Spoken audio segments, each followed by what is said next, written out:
Hi everyone, I'm Miranda and welcome to my YouTube channel. I hope you're all enjoying the end of April.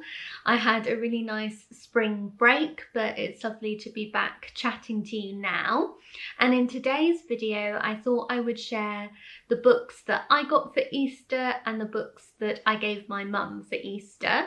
I also wanted to do a little bit of a reading catch up and tell you about some of the books that I've been reading lately. There are some real favourites, some new favourites in this collection. I've read some really nice books lately, so I can't wait to share them with you. But before we get into that, I also wanted to just talk about the Enchanted April and the Comfort Book Club. Next Friday, my mum Donna and I will be discussing the Enchanted April, which is April's book club choice for the Comfort Book Club. If you would like to send in a voice message about your thoughts on the book, then please do so by Wednesday the 27th of April. Really looking forward to hearing all of your thoughts. I know a lot of you have been reading along with this one this month and I'm excited for the discussion. I'll put a link in the description box down below about how you can send in a voice message, so do check that out if you're keen to have your thoughts included in our discussion video. But anyway, let's move on and go back to Easter. I thought I'd share the books that my mum got for me. We really love Easter in our family, so we always give each other sort of presents at Easter. And I was really lucky with the thoughtful gifts that my mum gave me.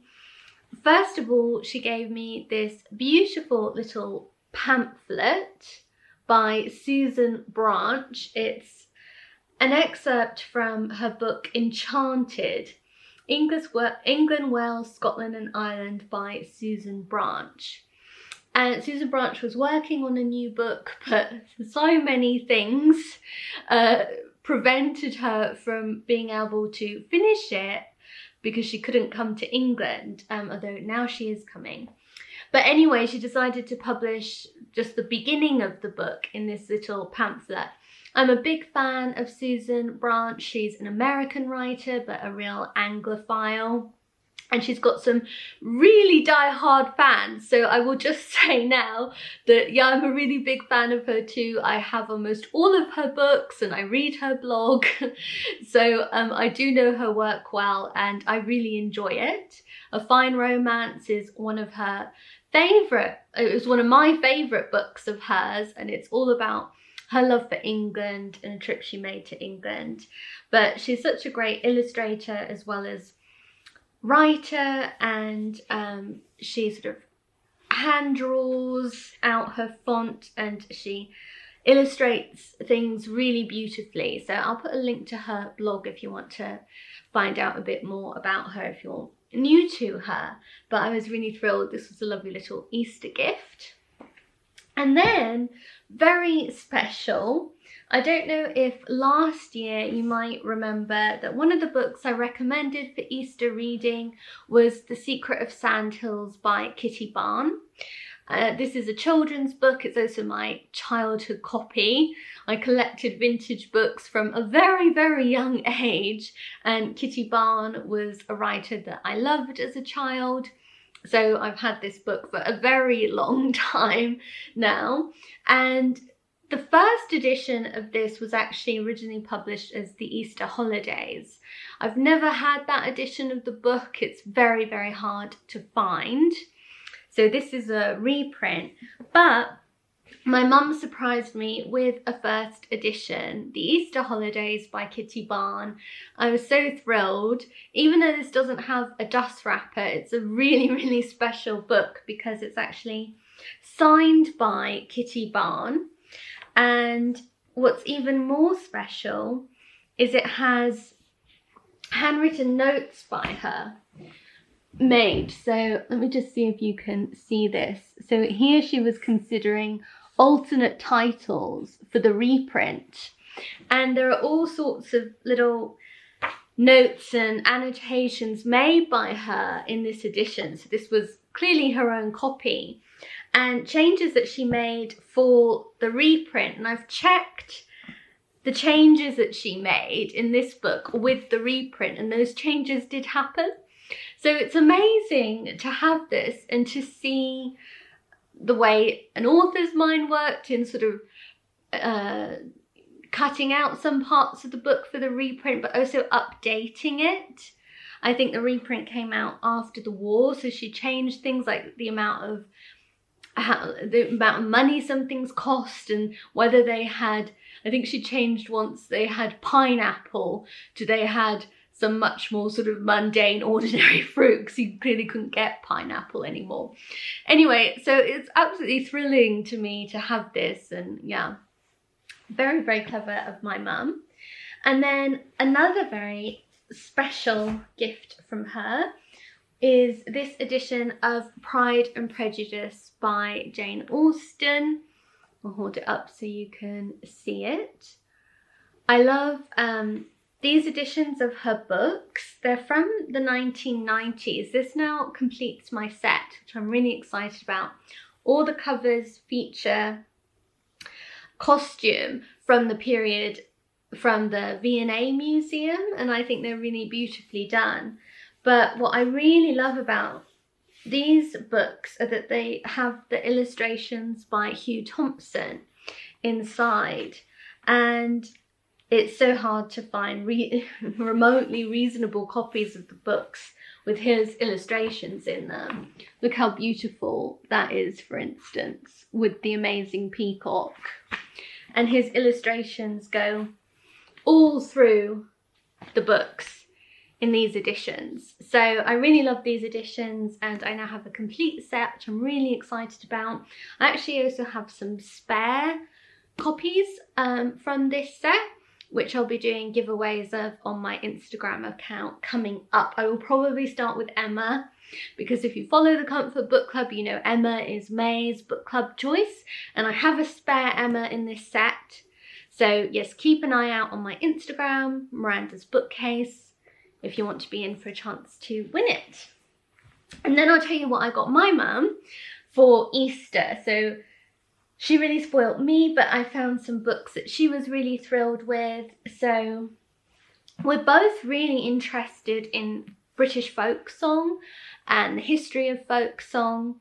And I got her this really wonderful book, Folk Song in England, by Steve Roud. I'm never quite sure how you say his name. And this is a really definitive history of British folk song. And my mum was really thrilled with it, and I think this is something she'll really enjoy reading. I'm sure I'll be borrowing it from her as well, because it looks absolutely fascinating. And then I got her a companion book to it, which is the New England Book of English Folk Songs. It was hard for me to find the hardcover, because that's now out of print. The paperback is still available, but I just thought how beautiful the hardback was, so I was really glad I could find one for her. And this is also very special. This is not so much a history of the folk song, it just contains many examples of British folk songs. So she was really thrilled with both of these books, which is wonderful, and somehow they felt quite Easter appropriate. I don't know why really, but I just thought that they did. And then I got her a cookbook, On the Himalayan Trail by Romy Gill. My mum really likes cookbooks that are also part travel logs and the type of cookbook that you can read in bed really and enjoy, and so I thought this one would be a really good choice, because I heard that it was really great for its travel writing and food writing, as much as for the very interesting recipes. So this book was only just out recently, and I had it on pre-order. But my mum was really pleased with it, and there are lots of dishes that sound really good that we're both keen to try at some point. It's a really beautiful book, and my mum's got it on her bedside table, reading it a bit now, which is really nice. So anyway, you can see we were both spoilt at Easter time with some lovely new reads. And I also wanted to tell you about some of the books that I've been reading lately, because it's been a little while, I think, since I did a catch up on my recent reads. So I have been on a bit of an Elizabeth von Arnim kick because, of course, The Enchanted April is a book club read, but I also wanted to read some other books by her. I've already read Elizabeth and the German Garden and The Solitary Summer, for instance, but I wanted to read some of her other lesser known books. And I found this one, Introduction to Sally. And when I first started it, I wasn't sure if I would like it. I was a bit surprised. It's about an incredibly beautiful young woman. I mean, definitely, just like there's a fairy tale quality to aspects of The Enchanted April, there is definitely a fairy tale-like quality to a lot of her other books too. And in this one, that element of kind of a fairy tale really comes out in the beauty of Sally, the main female protagonist, because she's just like something out of a fairy tale. Every man who sees her falls in love with her. She is hidden throughout her life since 12 years old, really, by her parents, who are terrified for her, and she's kept indoors, but she still seems to cause a huge amount of trouble whenever she's let outside because of her astounding beauty. When she's still really very young, a young man who is at Cambridge comes into her father's grocery shop and spies Sally, instantly falls in love with her. Now, his love is maybe slightly dampened when he hears her speak, because she is definitely from a lower class background, and that comes out in her talk. And he is quite a snob. However, because of her extreme beauty, manages to get over that, and in fact barely talks to her at all anyway, just sits there staring. And they end up having a very rushed marriage. Her father is just glad to get Sally off his hands because she causes so much trouble. And her new husband takes Sally off on honeymoon, which ends up disastrously because everywhere she goes she causes such a stir. Outside the hotel where they stay, men come and loiter out by the windows just to capture a glimpse of Sally. So like I said, when I first started reading this, I thought, oh, this is a bit strange and a bit, too much. But the more I read it, the more I really enjoyed it. It's very, very funny. There are some aspects of real humour in this. Elizabeth von Arnim can really write laugh out loud comedy, and that definitely comes out in this book. There is a real fairy tale-like aspect to the story. In the end, Sally ends up, enchanting a duke as well, and gets, a sort of manor house left to her, but she very much stays true to who she is, which is really a very kind-hearted person with very simple wants and desires. And a really well-drawn relationship in the book too is between Sally's husband and his mother. And where Sally finally puts her foot down is in her refusal to be left while her husband goes off to Cambridge, and she has to stay with her new mother-in-law, who is intent on teaching Sally how to speak correctly so as not to embarrass them, and who just gives Sally the most awful time, and Sally ends up running away. But I definitely would encourage you to seek this out. It's definitely an unusual story and of its time, but it still has so much to say that's relevant to today about the male gaze, about how important beauty is within society, about there's some very amusing lines about how Sally would be perfect if she could just never open her mouth and people could just only look at her. So there's a lot to be said in this book that is still very relevant for today, but there's also just a lot of laugh out loud funny humour in this, so I recommend it. Then I read Father by Elizabeth von Arnim, and I adored this. I mean, Introduction to Sally was fun, but this is definitely a real favourite of mine. I will probably choose this as the Comfort Book Club choice for August because it is set in August. I mean, not definitely, but I probably will because I just enjoyed it so much, and it would be a brilliant summer read, a brilliant August read.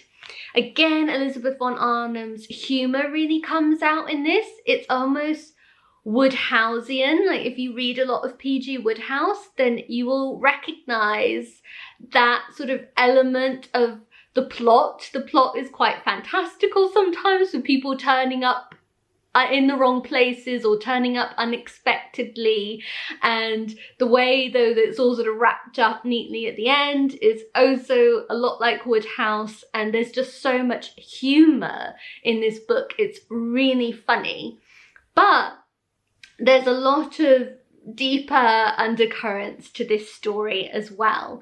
And I mean, Elizabeth von Arnim is just such a good writer. I love how she can be such a humorous writer, but also say so much about the time in which she was living and what that time was like for women. This is the story of a young girl called Jennifer, not particularly beautiful. She's now 33. She's been living with her father all her life, and after a promise made to her mother on her mother's deathbed, she has never left her father. She's really just worked as an unpaid secretary for him for years. But out of the blue, her father remarries a much younger girl, younger by far even than Jennifer, and Jennifer seizes this opportunity as her chance at freedom. Her mum left her little money so she can just about survive, and whilst her father is on honeymoon, she sort of gives him the slip, moves out and finds this charming cottage in the countryside.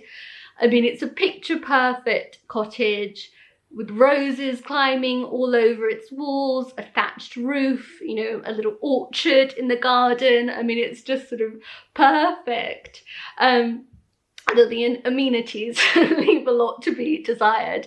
But Jennifer gets really into country living and to just this chance at her freedom. She just exults in it. But her next door neighbour is a curate and his sister. This sister runs her brother with a rod of iron and is very suspicious of Jennifer as a new neighbour and worries that her brother might fall in love with her, which he does in a very funny way. There's some really hilarious scenes in this book. But so much of the story is really about how limited women's options were, how the wrong kind of love can just be smothering to someone else's existence. And I really urge you to read this. A lot of people ask me, out of the British Library women writers books, which is your favourite? Which should I start with? I haven't read them all, but now I can say this one is my favourite out of the ones I've read so far, and I really recommend reading it. It's so fun, but it also has a lot of interest to say about the period in which it was written, so highly recommend. And then another British Library women writers, one that I read was Strange Journey by Maud Cairns. I really enjoyed this book as well. It was quite a forward-thinking plot for its time. It's about two women whose sort of minds switch with each other's bodies. one of the women, Polly, and the story is told from her perspective the whole way through. It's in first person narration and you only get Polly's perspective on the events. But she finds her mind switching places with the body of Lady Elizabeth, who is from the real sort of upper echelons of British society. Polly is very much middle class woman, and at first she's terrified by her experiences of suddenly being in the body of Lady Elizabeth, but more and more she begins to enjoy seeing how, you know, the other half live. And there are some very funny scenes in this book too, because the sort of switching happens very randomly. So that means there can be some very awkward circumstances. There's one very memorable scene where Polly suddenly switches into Lady Elizabeth's body and is riding a horse, and she doesn't know how to ride. So there are some really entertaining scenes. But there's a lot to say too about class and, again, women's freedom and lack thereof. And I really recommend this one too, very enjoyable. Then another book that I reread, actually, I first read Operation Heartbreak by Duff Cooper over 10 years ago, probably like 12 or 13 years ago, so I didn't remember it. But I wanted to read it again because of the new film that's in the cinemas right now, Operation Mincemeat, starring Colin Firth. I really want to see that, but that film is based on a real life Operation Mincemeat that took place during World War II. And Duff Cooper wrote a fictionalized account of this in that operation, which really was responsible for changing the course of the war. One man was really key to this deception, and Duff Cooper imagines who that man could have been. His identity is still unknown.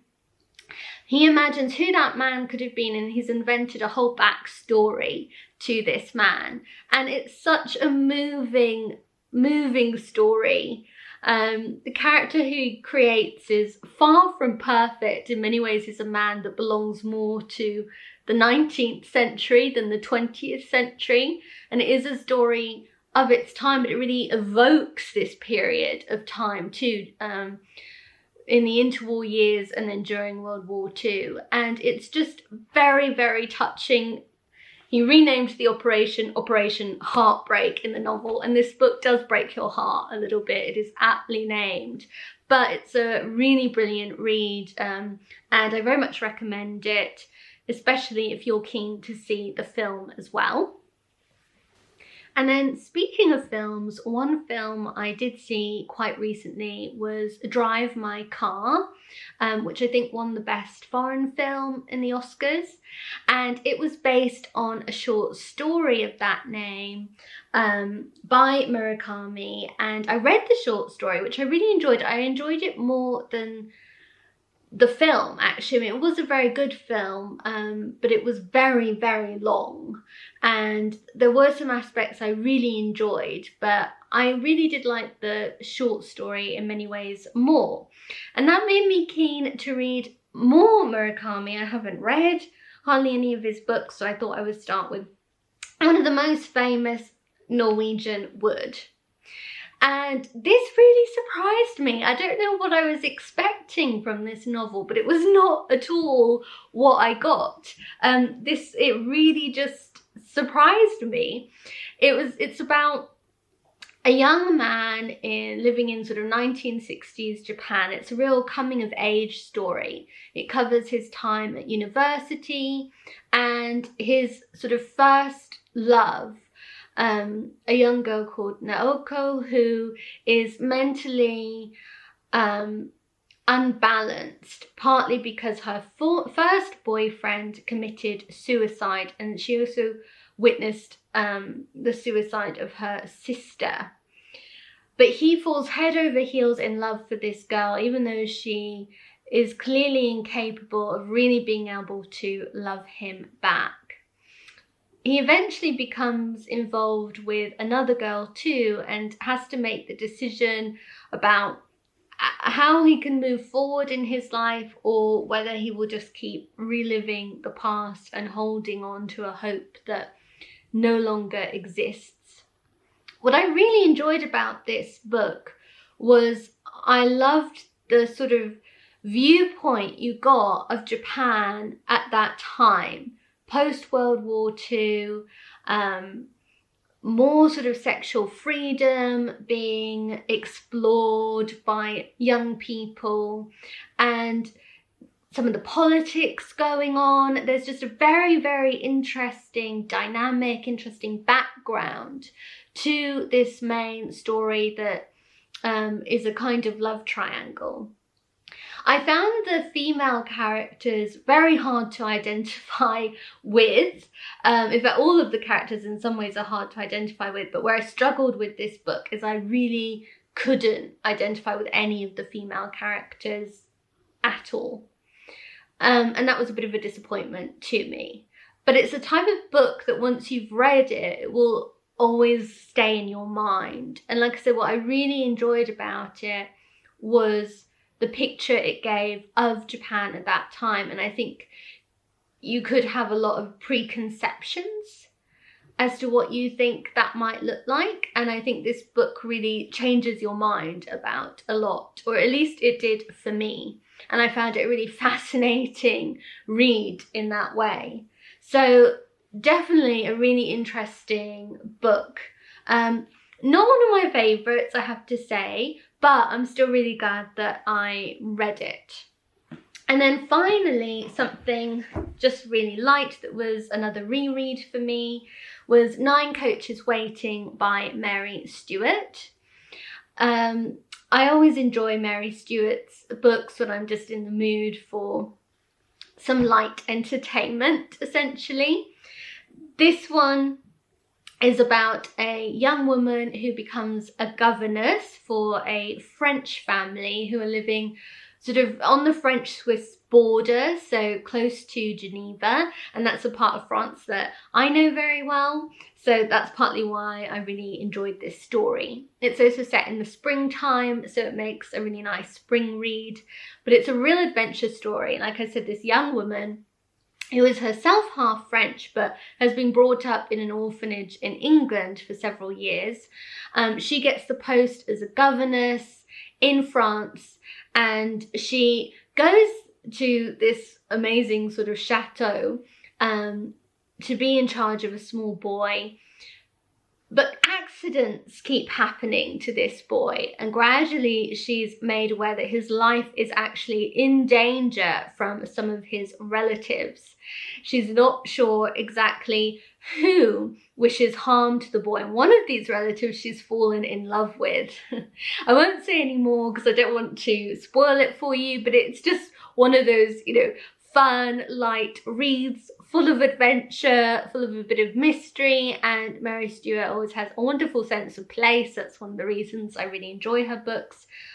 This one is set in the sort of 1950s, and it is a book of its time, but one that I really enjoyed returning to again. So if you're in the mood for a bit of light fiction, then I always recommend Mary Stewart, and this would be a fun one to start with. I love the fact that there are some real Jane Eyre kind of undertones to it, and she references Jane Eyre in this story. So I always like reading books sometimes around a theme, and governesses is always an interesting theme in books, and this is definitely a fun one to read on that theme. So yeah, one that I recommend. And then finally, I thought I would end by telling you about the book I will be reading this weekend. So I thought I had a physical copy of it, but actually I don't seem to. I only have it on Kindle, and that's A Few Green Leaves by Barbara Pym. It's not a Pym that I've read yet, so I really want to read it. And the reason I'm reading it this weekend is that the book starts on the Sunday after Easter, which apparently is called Low Sunday. So I thought I would just read this opening passage to you. On the Sunday after Easter, Low Sunday, Emma believed it was called, the villagers were permitted to walk in the park and woods surrounding the manor. She had not been sure whether to come on the walk or not. It was her first weekend in the village, and she had been planning to observe the inhabitants in the time-honoured manner from behind the shadow of her curtains. But seeing the party assembling outside the pub, wearing tweeds and sensible shoes, and some carrying walking sticks, she had been unable to resist the temptation of joining in. That's such a Pym-like opening, isn't it? And I'm just instantly curious, instantly drawn in. So I thought, how appropriate to read this myself on the Sunday after Easter, on Low Sunday. So I thought I would tell you that's my plan in case you want to pick up the book yourself and have a read. But anyway, I hope you have a wonderful weekend ahead. Do let me know what you will be reading this weekend. If not Barbara Pym, I would really like to know what you are reading this weekend, and let me know if any of the books that I've chatted about appeal to you. But thanks so much for watching, and do subscribe to my channel if you haven't already by clicking on my face that pops up on the screen over here. I'll see you again next Friday with our discussion of the Enchanted April. I can't wait. Goodbye.